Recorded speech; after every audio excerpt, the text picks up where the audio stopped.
Thân chào cả nhà, không nên xem chùa đâu đó. Nhớ đăng ký, like, comment để ủng hộ team nha. Sáng sớm tôi bị tiếng chuông điện thoại đánh thức. Đó là một số lạ. Sư phụ, cửa nhà tôi không mở được. Bạn có thể giúp tôi mở khóa không? Được rồi, đừng vội. Địa chỉ là gì? Tôi sẽ tới ngay. Lúc này tôi an ủi đối phương, sau đó hỏi địa chỉ và loại khóa cửa của anh ta. Nói với anh ta là tôi sẽ đến trong 10 phút nữa. Sau khi cúp điện thoại, tôi nhanh chóng đứng dậy và mặc quần áo đi làm. Nó sẽ trông chuyên nghiệp hơn.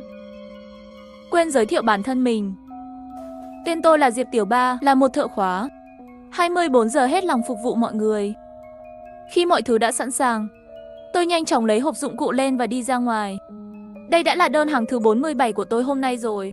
Tối hôm nay, khách hàng sống ở phòng 1404, tòa nhà số 4, tiểu khu Lạc Nhật. Nhưng mà, khóa cửa của anh ta là do tôi làm trưa nay.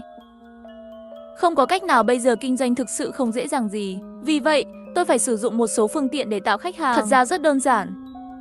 Là cắm một cái tăm vào lỗ khóa. Sau đó bẻ tăm ra. Chỉ để lại một phần nhỏ của đầu tăm ở trong ổ khóa. Sau đó mở khóa tôi. Quảng cáo nhỏ để thay khóa được dán trên tường. Như thế này, khi người dân về nhà không mở được cửa, sẽ liên lạc chính xác với tôi. Tòa nhà số 4 của tiểu khu Lạc Nhật ở gần đó. Tôi chỉ mất 5 phút để xuống tầng dưới. Tôi vào thang máy và ấn xuống tầng 14. Khi tôi lên lầu, tôi thấy một phụ nữ ngồi trước cửa phòng 1404. Thấy có người tới, cô ấy nhanh chóng đứng dậy, hỏi tôi, anh có phải thợ sửa khóa không? Không biết có phải là ảo giác của tôi không? Tôi cảm thấy giọng người phụ nữ có chút run rẩy. Đúng vậy, vừa rồi là cô gọi điện thoại cho tôi phải không? Đúng rồi, cũng không biết làm thế nào. Cửa của tôi không mở ra được. Chìa khóa cũng bị hỏng bên trong. Người phụ nữ nói xong chỉ vào lỗ khóa trên cửa. Trong lỗ khóa của Nhiên bị kẹt một nửa chìa khóa. Cái này của cô hẳn là do lõi khóa bị lão hóa, cần thay thế lõi khóa. Nói rồi, tôi cho người phụ nữ xem giấy phép kinh doanh của tôi và giấy chứng nhận hồ sơ công an.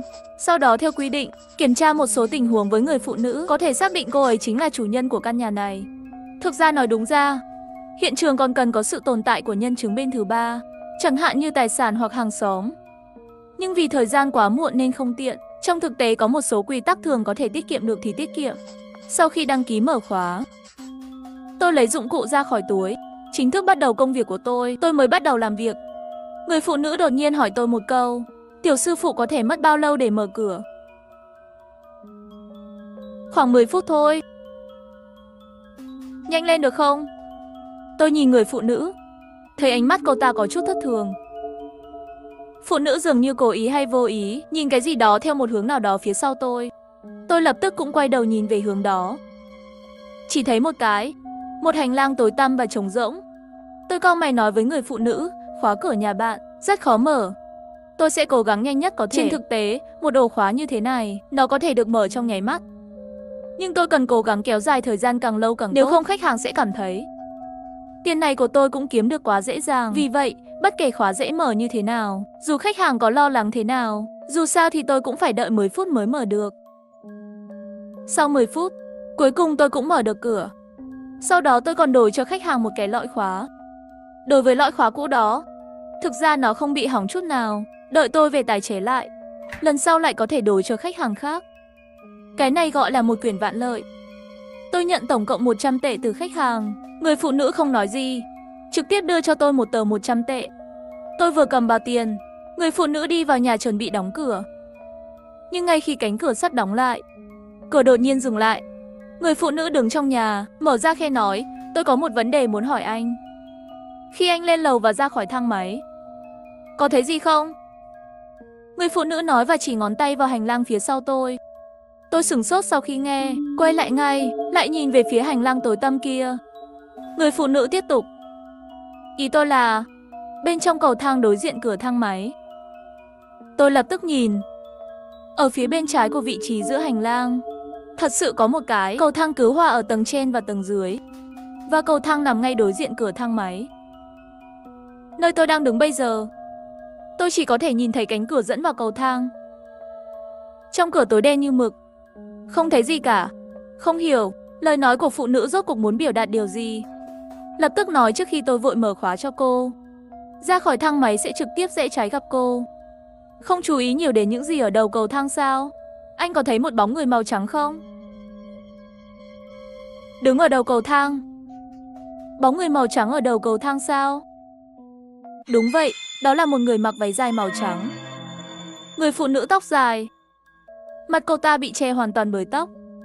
Đứng trước cửa thang máy. Không nhúc nhích. Tiểu sư phụ, anh có thể đi qua giúp tôi xem một chút không? Tôi sợ quá, không dám ngủ nữa. Lời nói của phụ nữ khiến tôi cảm thấy rùng mình. Mặc dù trước đây khi tôi ra khỏi thang máy, không chú ý đến cầu thang đối diện, nhưng tôi chắc chắn tôi không thấy ai ở đó. Tình huống hiện tại, tôi cũng phải đi qua để xác nhận, bởi vì tôi sẽ đi ngang qua đó ngay lập tức. Tôi cố tình ho mạnh một tiếng. Đèn điều khiển âm thanh trong cửa cầu thang bật sáng. Tôi lấy can đảm từ từ đi qua. Người phụ nữ tiếp tục trốn trong nhà, nhìn tình hình trong hành lang qua khe cửa. Giữa chừng, tôi quay lại nhìn người phụ nữ trong khe cửa. Bởi vì khe cửa rất hẹp, qua khe cửa, tôi chỉ có thể nhìn thấy một nửa khuôn mặt của người phụ nữ, mái tóc dài bên tai cô ấy, trên nửa mắt cô ấy. Giáo viên nói, hình ảnh này khiến tôi có một loại sợ hãi không thể giải thích được. Khi tôi vừa định đến đầu cầu thang, đèn điều khiển âm thanh cửa do thời gian đến vừa vặn tự động tắt rồi, tôi không khỏi run rẩy. Nhanh chóng dùng lực để đứng vững. Đèn âm thanh sáng lên một lần nữa, cuối cùng tôi cũng nhìn thấy rõ tình hình trong cửa. Tiểu sư phụ, khi đến đây có thấy không? Một bóng người màu trắng. Cô ta mặc áo dài màu trắng, tóc xoăn đứng ở đầu cầu thang đó. Tiếp theo, đèn điều khiển âm thanh lại sáng lên. Cuối cùng tôi cũng nhìn thấy rõ tình hình trong cửa cầu thang. Trong cửa cầu thang, đó là một cầu thang cứu hỏa dẫn lên lầu và xuống lầu. Không có ai cả. Đột nhiên phía sau truyền đến một tiếng động. Tôi nhìn lại. Người phụ nữ đã đóng cửa rồi, xem ra chỉ là giả thôi. Tôi đã định tâm, chuẩn bị đi, nhưng lúc này tôi đột nhiên phát hiện chìa khóa mới sau khi thay lõi khóa chưa kịp giao cho khách hàng phòng 1404. Vì vậy, tôi nhanh chóng quay lại và gõ cửa phòng 1404. Nhưng liên tục gõ mấy lần, không có bất kỳ phản hồi nào. Tôi hơi thắc mắc, người phụ nữ vừa đóng cửa lại, không thể nào cô ấy không nghe thấy tiếng gõ cửa. Nhớ lại phản ứng bất thường của phụ nữ trước đây, có lẽ cô ấy thực sự sợ hãi. Tôi thậm chí có thể tưởng tượng, người phụ nữ trong phòng lúc này có thể đang đứng trước cửa, đang nhìn tôi qua đôi mắt mèo. Tôi đành phải gõ cửa. Một bên giải thích, bạn mở cửa một chút, ổ khóa vừa mới thay chìa khóa vẫn đưa cho cô nữa. Nhưng trong nhà vẫn không có bất kỳ phản hồi nào. Thấy gõ cửa không có kết quả, tôi đành phải rút điện thoại ra gọi cho người phụ nữ. Điện thoại vừa gọi, tôi nghe thấy tiếng chuông điện thoại của đối phương. Nhưng điều tôi không bao giờ nghĩ đến là tiếng chuông điện thoại không phải truyền từ trong nhà, mà là từ phía sau của tôi. Tôi lập tức quay đầu lại, tìm thấy chuông điện thoại di động. Nó đến từ cửa mở ở đầu cầu thang. Làm sao có thể? Người phụ nữ đó rõ ràng đã vào trong nhà rồi, nhưng tại sao điện thoại di động lại đổ chuông ở cầu thang? Đèn điều khiển âm thanh trong cửa cầu thang cũng sáng lên một lần nữa. Tôi lại đến cầu thang, nhìn vào cửa. Dưới cái nhìn này, cả người tôi sợ đến mức ngã xuống đất. Chỉ thấy trên bậc thang vừa rồi còn trống rỗng. Vậy mà lại có một người phụ nữ mặc váy dài màu trắng. Váy dài màu trắng bị màu dưới người thấm đẫm. Điều khiến tôi run rẩy là tiếng chuông điện thoại di động. Âm thanh vẫn tiếp tục vang lên, mà điện thoại di động phát ra âm thanh đang nằm chặt trong tay người phụ nữ. Lúc này trong đầu tôi trống rỗng. Người phụ nữ trong cầu thang là ai? Sao cô ấy lại chốt ở đây? Ai đã rớt cô ấy? Điều kỳ lạ hơn là vậy không liên lạc với điện thoại tôi đến mở khóa, tại sao lại ở trong tay người phụ nữ áo trắng này? Trừ khi trước khi gọi điện báo tôi mở khóa. Thật ra là người phụ nữ áo trắng này sao? Làm sao có thể? Hay là người phụ nữ chốt ở cầu thang này mới thực sự là chủ sở hữu của phòng 1404? Vậy thì người phụ nữ vừa vào phòng 1404 lại là ai? Tôi sắp sụp đổ rồi. Tôi chỉ muốn ra khỏi đây. Lúc này tôi không dám đi cầu thang. Tôi chỉ có thể hoảng loạn nhấn 2 thang máy. Trong khi chờ thang máy, tôi đã báo cảnh sát. Tôi nghe điện thoại, đại khái mô tả với cảnh sát những gì đang xảy ra bây giờ.